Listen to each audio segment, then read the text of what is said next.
It's the FA Cup fourth round, and it's Bournemouth against Swansea yet again in a cup this season. The Swans will be sick of the sight of the Cherries probably by the end of this weekend, and we're delighted to have as guests on Terrace Talk this week both Cherries fan Morgan and Tom. Good afternoon to you fellas. How are you both? Yeah, I'm all good, mate. I'm all good. Hoping to knock them out of another cup, but I don't think it'll be easy. I don't think it'll be easy. I think we found it quite. I went up to Swansea for the League Cup game, and I found it a tricky one. I thought they were decent. I've been surprised they've not been higher in the Championship, to be honest. But yeah, looking forward to it. Yeah, that was Michael Duff's Swansea as well, wasn't it? Mm. And welcome back, Richard and James, fresh from your Southampton experience. We'll talk more about that in a second. How was the reception for your old manager? Yeah, very good. Fairness, yeah, good reception, and yeah, it's nice to see Russ back at the club. Not so great with the result, but at the same time, it was what it was on Saturday. I think we got beaten by a good team. All right, let's talk to the Cherries then first. Morgan, we've been impressed by Bournemouth this year, especially at home. What's been the difference this season compared to others? So from when Scott Parker departed, and Gary O'Neill came in, Gary O'Neill did very well up until the World Cup break, and he steadied the ship. I think a lot of Bournemouth fans are in agreement. But it was such a hard watch last season, watching quite a lot of negative football, the substitution. For example, we were down against QPR. Andoni makes bring Lewis Cook into centre half in the second half, and we win the game 3-2. And he knew that by making them changes, we would win the game. Whereas if Gary O'Neill was still in charge, I don't think he would have turned that around. So that he's doing very well at Wolves. I think in a way it's worked out for everyone. Andoni Ariela's come into Bournemouth and turned it around for Bournemouth, and we're playing a lot more attacking football. Okay, yeah, today wasn't particularly a great, was probably the worst performance, but you're never going to win against quality players of Jurgen Klopp's men, and they came out 4-0 winners in the end. So, no, in terms of Bournemouth this season, I'm sure Tom will agree with me. It's just so much more exciting, and you don't feel like you're going to sleep at times. Last season, at times, you were just in your chair and you're thinking, when's this going to be over? Like watching paint dry, and that's no disrespect, but it was so boring at times. But this season, it's taken a while, but I think we'll hopefully knocking on the door to getting our passports renewed to take us to Europe this season. Hopefully. Oh, I love optimism on this channel. We don't get much in the Championship, but yeah. Okay. Tom, then, first of all, do you agree with that? And just talk us through Solanke this season, because we've obviously watched a lot of him, and especially I think it was a game against Newcastle. I watched him; it was just absolutely phenomenal. I don't know what Ariela's done to him, but is it right that he's revolutionised him as a player? Yeah, I probably agree with that. And yeah, I do agree with all that Morgan said there. We've changed the way we play now. We're a lot more front foot. I think we're kind of soaking up the pressure and playing a bit too much like we're Bournemouth in the Premier League and trying to nick stuff. And now we've got some good attacking players now. We can go toe-to-toe with teams and reaping the rewards. And yeah, Dom Solanke is, ever since he's come to the club, Bournemouth fans absolutely love him. The problem's always been the numbers. He almost works too hard, and it means he's not always in the areas to get the goals, which obviously strikers are often, talked about just because of their goals. And now the difference has been Iraola's gone, go away, stay up there. We've got players that are great for you. You don't need to come into wide areas and do all this work. It's admirable, but stay where we need you to be, and you'll get the goals. And fortunately, we're seeing that now. And yeah, he's been absolutely brilliant. From a Swansea's point of view, I'll be very, very surprised if he plays this one. So that's probably a good thing for them. They'll have someone they know more about, because I'm sure there'll be lots of boos because Kiefer Moore will lead the line. He's not Dom Solanke, but he's done a job for us when he plays in the cups and stuff. He's scored against QPR. He's come on and scored in the league this season. He's a proper kind of plan B, but Dom's had a bit of an issue with his knee anyway, and I'll be very surprised if we risk him. He might be there on the subs bench in case, which is what happened last time against Swansea, and we had to bring him on. Hopefully we won't have to, but I think the Welsh trio of Chris Mapp and David Brooks and Kiefer Moore will all be starting, so they'll know them well anyway. Yeah, was there rumours of Kiefer Moore heading back to Cardiff, or is that all paper talk? No, I think it's Kiefer Moore's come out as expected, really, and said I need to play more minutes. As with Brooks and Mepham, I think they're obviously all hoping that the Welsh will make the Euros, and none of them are first teamers.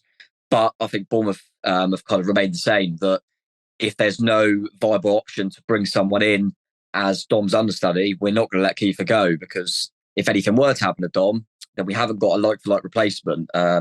We'd probably have to play like a Semenyo through the middle.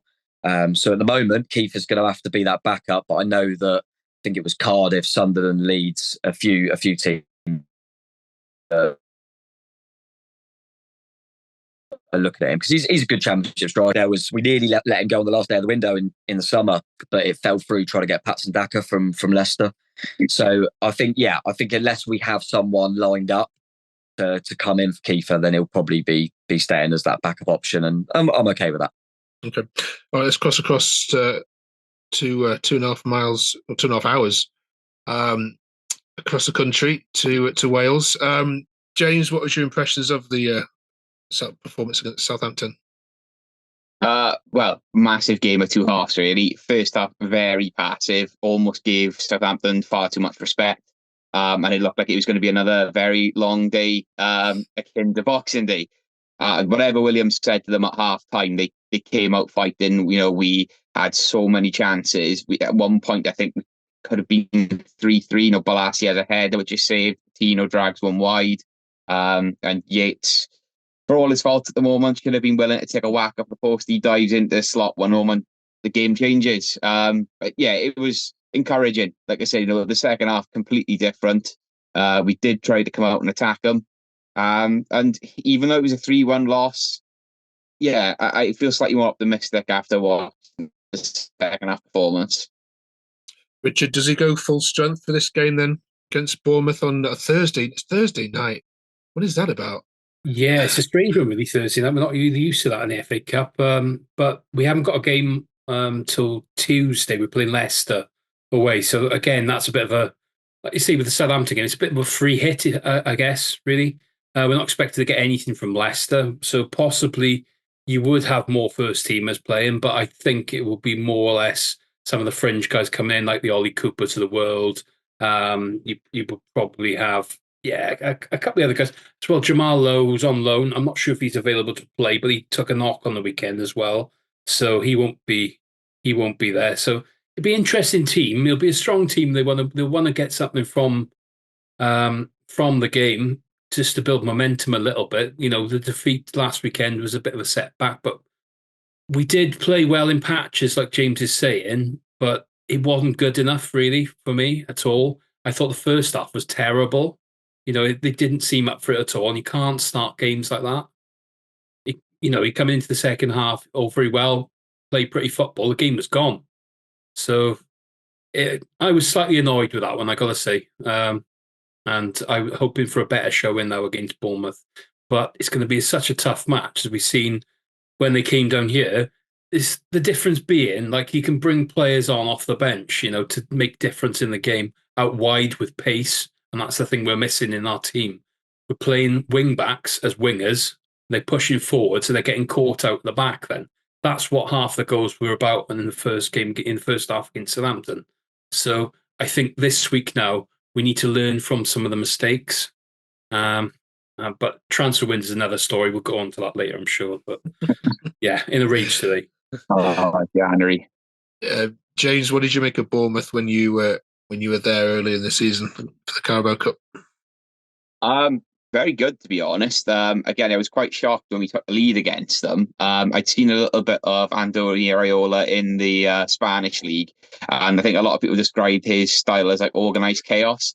And you can kind of see that on the pitch, but they're very exciting to watch, to be honest. And I think the guys were saying a far cry from when I watched them in the Prem last year under Gary O'Neill. They were a joy to watch, if I'm honest. And I'm not looking forward to it, if I'm being honest, especially after last season with the season before with the 3-3 draw. We were 3-0 up on them and just completely bottled the lead. And you mentioned Kiefer Moore there, and he's the one that scored the equalising goal. So I'm not to sound too negative, but whenever we play Bournemouth, I've not got much optimism because we have an absolutely atrocious record against them. Cheers, James. Come back to you in a second for transfer stuff. Morgan, coming back to you guys then.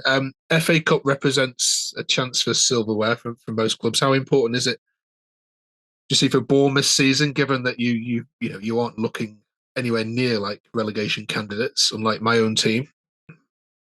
Yeah, no, 100%. And I think it's Eddie Howe. I don't think he had his main objection was to obviously keep Bournemouth up. But I think with the new gaffer, Andoni, I think he takes the cup seriously. He did in Spain. And I really think that why not? We got a free shot, as you alluded to.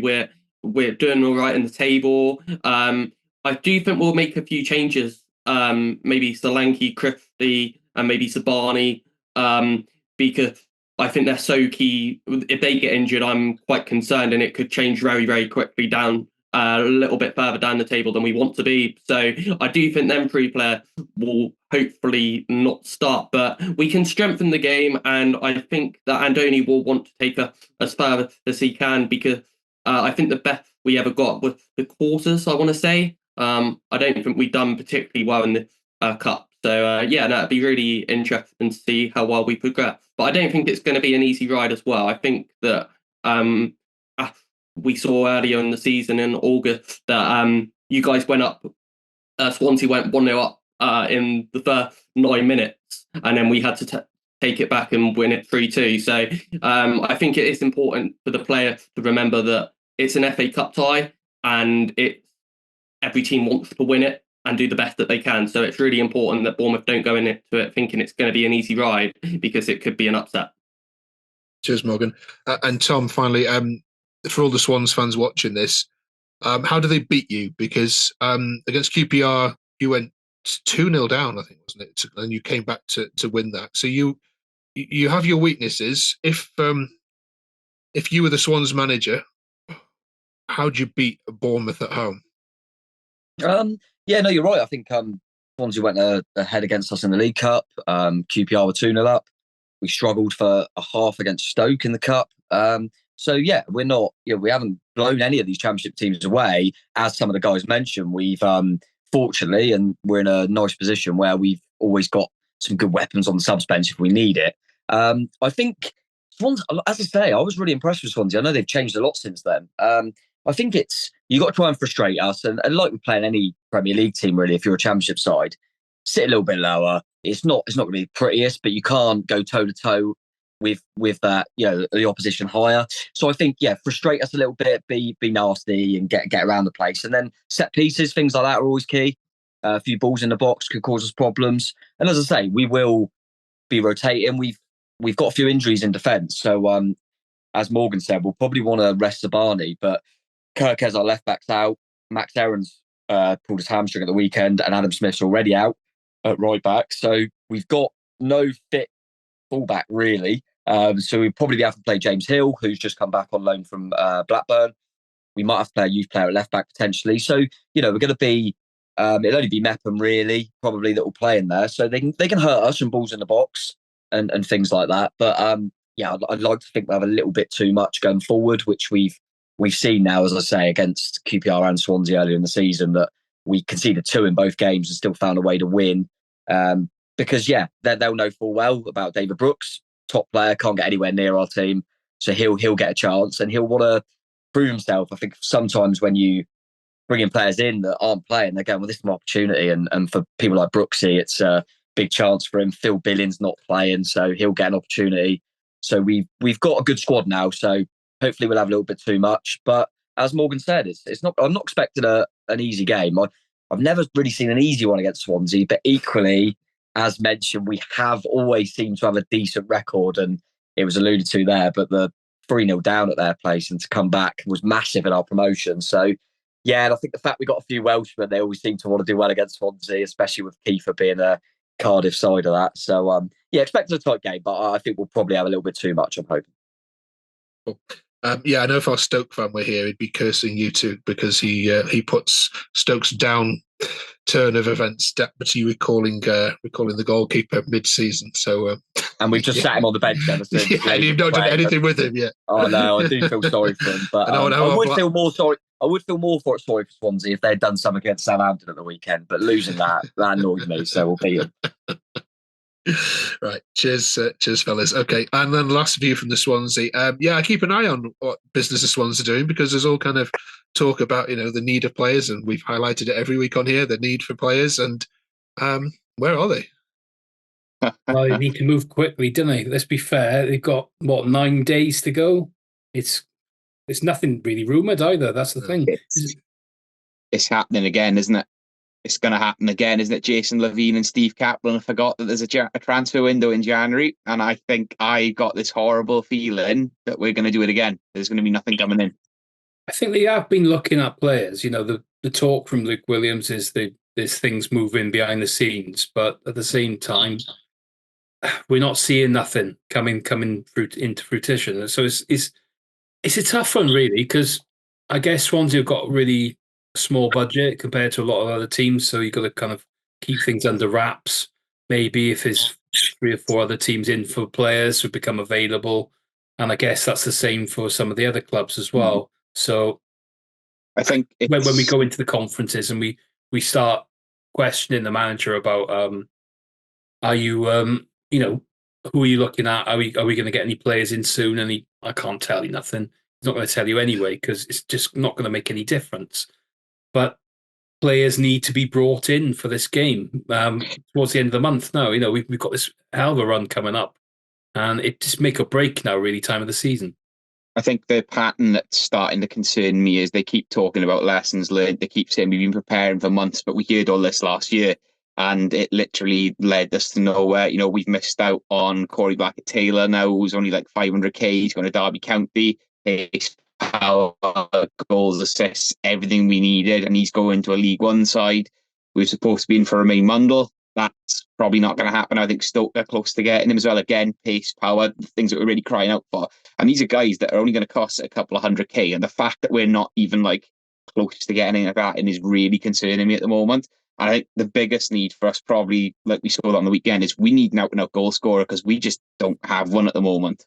We're deploying Cullen on the left, which isn't great. We need to be seeing him for the middle. Yates, for me, doesn't look up for it at all. I mean, he missed another setter on the weekend.